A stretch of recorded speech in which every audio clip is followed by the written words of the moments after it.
Hi, my name is Goldman, and I'm an attorney with Goldman and Associates. And today I'd like to discuss how we get through the holidays if we're going through a divorce. You know, the holiday time, whatever holidays one observes, is generally family time. It's special time. It's the time that memories are made out of. And for a family to go through the upheaval of a divorce, and it coincides with the holidays, has very much a tendency to ruin those holidays. That's the danger, that we ruin the holidays forever. And the holidays become, instead of something fantastic and wonderful that the family and the kids look forward to, it becomes a toxic thing, a thing that the kids try to avoid, a thing that causes butterflies in the stomach and causes dread. I'll never forget, many years ago I had a client who was murdered on Christmas Eve.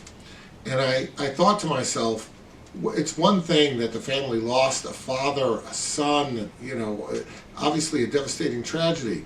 But to do it on Christmas Eve ruins that Christmas Eve for those kids forever, because it becomes the saddest day of the year instead of, in their tradition, what would have been probably one of the happiest days of the year. So we really need to avoid ruining a happy time because of the divorce. Well, how do we do that? Well, you know, it doesn't work all the time. Sometimes the personalities won't permit it, but if you have a situation where you're getting divorced and you're semi-cordial with the spouse, there should be an armistice reached. There should be an agreement between the parties that the way we're going to still make Christmas and New Year's and these holidays, the way we're still going to make them special, is we're going to share them, and we're going to do it in such a way that it's seamless for the kids. I recommend, if your children are old enough, to have a sit down with them and tell them, we're going to do something a little different this year. You're going to have opportunity to spend your holidays with each of us, not together but on a separate basis, but collectively it'll be the same, and we'll get the same enjoyment, we'll get the same benefits, and maybe even there's a little bit more benefit, because instead of all the joy being encapsulated in one experience, it'll be sort of spread out over two. And with extended family on one side joining in, and maybe on the other side joining in, you know, on an alternate time, Christmas Eve versus Christmas Day, or vice versa.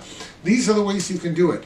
You've got to tell your kids up front that these will always be special times. They won't always be shared special times, but they will still be individually special times with dad and special times with mom. And every effort should be made to get the kids used to what this new reality is going to become. If you do it that way and you get ahead of it, you have the possibility of creating a scenario where the joyous days do not become the worst days of the year, okay? So it's very, very important to keep that in mind as we approach this.